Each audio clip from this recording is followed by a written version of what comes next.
31 ലക്ഷം രൂപ കൊടുത്തൊരു വണ്ടി എടുത്തിട്ട് ഷോറൂമുകാരുടെ ചീത്തവിളിയും കേൾക്കേണ്ടി വരിക എന്നൊക്കെ പറഞ്ഞു കഴിഞ്ഞാൽ അതിന് വലിയൊരു ഗതികേട് വേറെ ഇല്ലല്ലോ. ഞാൻ വീഡിയോ ഉണ്ടായിരുന്നു, റിയൽ ലൈഫ് കളിക്കാരൻ എന്നുള്ള രീതിയിൽ ഒരു യൂട്യൂബ് ചാനലിനകത്താണ് ഈ വീഡിയോ വന്നിരിക്കുന്നത്. ആ വീഡിയോയ്ക്കകത്ത് അവർക്കുണ്ടായ ഒരു മോശം അനുഭവം, മഹേന്ദ്രയുടെ ഒരു വണ്ടി എടുത്തിട്ട് അവർക്കുണ്ടായ ഒരു മോശം അനുഭവം എന്നുള്ള രീതിയിൽ ഒരു വീഡിയോ പോസ്റ്റ് ചെയ്തിട്ടുണ്ട്. ആ പോസ്റ്റ് ചെയ്ത വീഡിയോയ്ക്കകത്ത് കാണാം ഈ കസ്റ്റമറിനോട് ആ ഷോറൂമിലെ ജീവനക്കാരെല്ലാം കയർത്ത് സംസാരിക്കുന്നതും തല്ലാൻ വരുന്ന പോലെയൊക്കെ ആക്ട് ചെയ്യുന്നത് നമുക്ക് ആ വീഡിയോയ്ക്കകത്ത് കാണാം. പല ആൾക്കാരും അതിനകത്ത് അവിടുത്തെ ജീവനക്കാരെ തടഞ്ഞു വെക്കുന്നതും ഇതിനിടയ്ക്ക് കസ്റ്റമർ നിൽക്കുന്നതും അവരുടെ ബഹളമൊക്കെയാണ് നമുക്ക് കാണാൻ പറ്റുന്നത്. ഇടയ്ക്കൊക്കെ സ്ത്രീകളുടെ ശബ്ദമൊക്കെ നമ്മൾ അതിനകത്ത് കേൾക്കുന്നുണ്ട്. ഇപ്പം ഞാൻ ഒരു ഓട്ടോമൊബൈൽ ഫീൽഡിൽ വർക്ക് ചെയ്തിട്ടുള്ളത് കൊണ്ട് ഒരു കാര്യം ഞാൻ പറയാം, നമ്മൾ ഷോറൂമിലോ അല്ലെങ്കിൽ ഒരു ഡീലർഷിപ്പിലോ ഒക്കെ വർക്ക് ചെയ്യാൻ നേരത്ത് നമ്മൾ മനസ്സിലാക്കേണ്ട ഒരു കാര്യം, ഓരോ ദിവസവും നമ്മൾ ഇതുപോലെ ആൾക്കാരെ ഇടിക്കാൻ നിന്ന് കഴിഞ്ഞാൽ ദിവസം ഇടി ഉണ്ടാക്കാനേ പറ്റത്തുള്ളൂ ഒരു ഷോറൂമിൽ വർക്ക് ചെയ്യുന്ന ഒരാൾക്ക്. അപ്പോൾ ഒരു പ്രത്യേകിച്ച് പറഞ്ഞു കഴിഞ്ഞാൽ ഒരു വണ്ടിയുടെ സർവീസുമായി ബന്ധപ്പെട്ടുള്ള കാര്യം, ഞാൻ സെയിൽസിൻ്റെ കാര്യമല്ല പറയുന്നത്, സർവീസുമായി ബന്ധപ്പെട്ട്. ഈ സർവീസ് എന്ന് പറയുന്ന നേരത്ത് പല വണ്ടികൾക്കും അവരുടേതായ രീതിയിൽ കുറേ കംപ്ലയിൻറ്റ്സ് കാണും. ഇത് എത്ര ആണെന്നുണ്ടെങ്കിലും അത് ക്ലിയർ ചെയ്ത് വരാനുള്ള സമയം ഭയങ്കര സമയമായിരിക്കും. നമ്മൾ ഈ വലിയ രീതിയിലൊക്കെ പറയുന്ന കുറേ കമ്പനികളുണ്ട്. ഈ കമ്പനികൾക്കെല്ലാം വരുന്ന ഒരു കോമൺ കംപ്ലയിൻറ്റ്സ് കാണും. ഈ കംപ്ലയിൻ്റ് എന്ന് പറയുന്നത് സത്യം പറഞ്ഞാൽ കസ്റ്റമറിനെ പറഞ്ഞിട്ട് വലിയ കാര്യമുണ്ടോ, അവരൊരു പുതിയ വണ്ടി എടുക്കാൻ നേരത്തെ അവരാ എക്സ്പീരിയൻസ് കിട്ടണം, അതിൻ്റെ പെർഫെക്ഷൻ കിട്ടണം. റോഡിൽ കിടക്കാനല്ലല്ലോ ഒരാളും പുതിയ വണ്ടി മേടിക്കുന്നത്. അങ്ങനെ പക്ഷേ പലപ്പോഴും പല വണ്ടിക്കും മിസ്സിങ് വരിക, ചില കംപ്ലയിൻറ്റ്സ് വരിക, ചില സൗണ്ട്സ് വരിക, അങ്ങനെ പല പ്രശ്നങ്ങളും കോമൺ കംപ്ലയിൻറ്റ്സ് ഉണ്ട്. അപ്പോൾ കസ്റ്റമേഴ്സ് എല്ലാം ഒരുപോലെ വന്നിട്ട് അവർ പ്രകോപിതരാകും. കാരണം പൈസ എണ്ണി കൊടുത്തിട്ട് അവർക്ക് ഈ കംപ്ലയിൻറ്റായിട്ട് നടക്കേണ്ട കാര്യമുണ്ടോ. അപ്പോൾ ഷോറൂമിൽ വന്നിട്ടാണ് ഇവരുടെ ദേഷ്യം തീർക്കുന്നത്. അപ്പോൾ നമ്മൾ ഷോറൂമിൽ നിൽക്കുന്ന ഈ എക്സിക്യൂട്ടീവുകൾ അല്ലെന്നുണ്ടെങ്കിൽ സർവീസ് അഡ്വൈസർമാർ ഇടിക്കാൻ നിന്ന് കഴിഞ്ഞാൽ എന്ത് സംഭവിക്കും, ഡെയിലി ഇടി ഉണ്ടാക്കാനേ പറ്റത്തുള്ളൂ. ഞാൻ ഈ വീഡിയോ കണ്ടപ്പോൾ എനിക്കൊരു കാര്യം മനസ്സിലായി. എന്താ വെച്ചാൽ 31 ലക്ഷം രൂപ ഒരാൾ വണ്ടി എടുത്തിട്ട് അയാൾ ആ ഷോറൂമിൽ നിന്നിട്ട് ഉണ്ടാകുന്ന ഒരു മോശം അനുഭവമാണ് അതിനകത്ത് ചിത്രീകരിക്കുന്നത്. അതിനകത്ത് ഞാൻ നോക്കുന്നിട്ട് ആ ഷോറൂമിലെ വലിയൊരു ശതമാനം ജീവനക്കാർ ഒരുപോലെ നിന്നിട്ട് ഇവർക്കെതിരെയാണ് സംസാരിക്കുകയും അവർ ഇടിക്കാൻ വരുന്ന രീതിയിൽ ആക്ട് ചെയ്യുന്നതൊക്കെ ചെയ്യുന്നത്. അപ്പോൾ എന്തോ ഒരു പ്രശ്നം അതിന് ഇടയ്ക്ക് സംഭവിച്ചിട്ടുണ്ട്. അല്ലെങ്കിൽ എല്ലാ ജീവനക്കാരും ഒരുമിച്ച് ഇടിക്കാൻ വരേണ്ട കാര്യം വരുന്നില്ല. എന്തായാലും ഞാൻ ഒരാളുടെയും പക്ഷം പിടിക്കുന്നൊന്നുമില്ല. 31 ലക്ഷം രൂപ എടുത്തൊരു വണ്ടി എടുത്തു. ഈ 31 ലക്ഷം രൂപ എടുത്തൊരു വണ്ടി എടുത്തിട്ട് ഷോറൂമിൽ ചെല്ലാൻ നേരത്തെ സ്വാഭാവികമായിട്ടും ആ കസ്റ്റമർ പ്രതീക്ഷിക്കുന്ന കുറച്ച് കാര്യം, അത് ഞാനായാലും നിങ്ങളായാലും പ്രതീക്ഷിക്കും.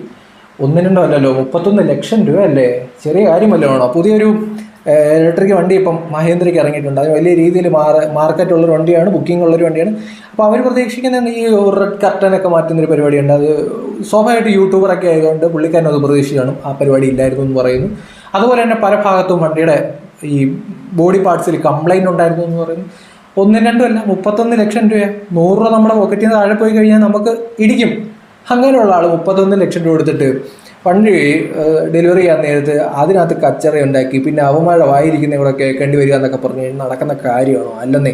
ഈ അടുത്ത സമയത്ത് മറ്റൊരു വീഡിയോ ഞാൻ കണ്ടായിരുന്നു. വർക്കല ക്ലിഫിൽ ഒരു പുതിയ താറ്, 5 ഡോറിൻ്റെ ഒരു താറ് വന്നിട്ടുണ്ട്. ആ താറെടുത്ത ഒരു കസ്റ്റമർ രാത്രിയിൽ ഫുഡ് കഴിക്കാൻ പോകുന്നു ക്ലിഫിൽ.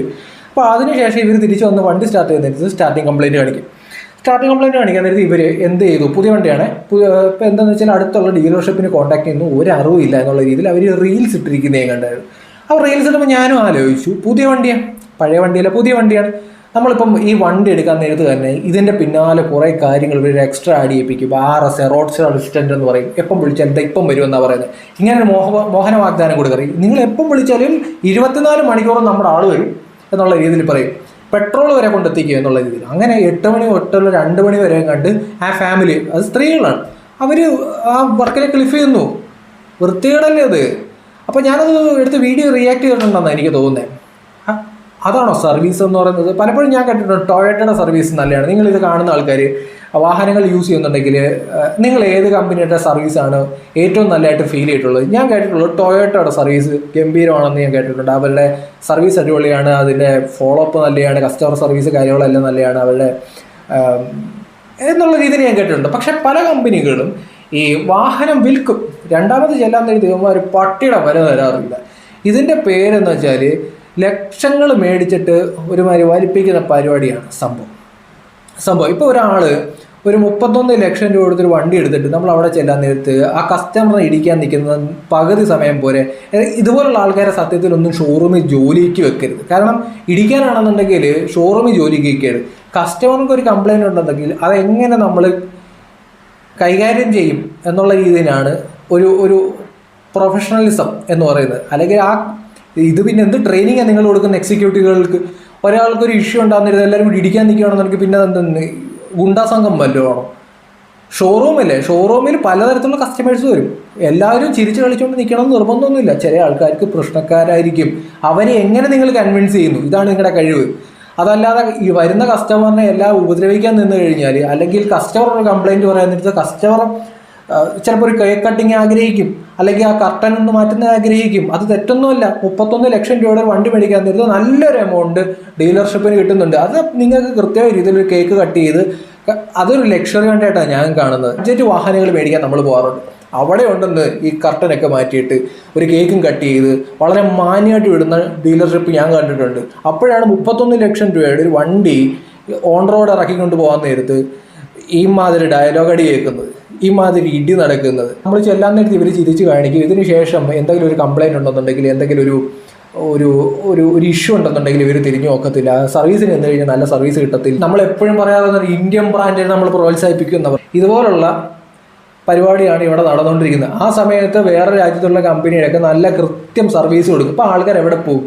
ഇതാണ് ഈ നാട്ടിൽ നടന്നുകൊണ്ടിരിക്കുന്നത്. 31 ലക്ഷം രൂപ എടുത്ത് വണ്ടിയും മേടിക്കണം, അവന് ഇടിയും കൊള്ളണം എന്ന് പറഞ്ഞു കഴിഞ്ഞാൽ പന്നപ്പരിപാടിയാണ്. അതിൻ്റെ ഒരു കാര്യമില്ല. അവിടെ കഴിവുള്ള ഒരു നല്ലൊരു എക്സിക്യൂട്ടീവ് ഉണ്ടായിരുന്നെങ്കിൽ ആ പ്രശ്നം അവിടെ തീർന്നേനെ. ആ കസ്റ്റമറെ കൺവിൻസ് ചെയ്യാൻ പറ്റുമായിരുന്നു.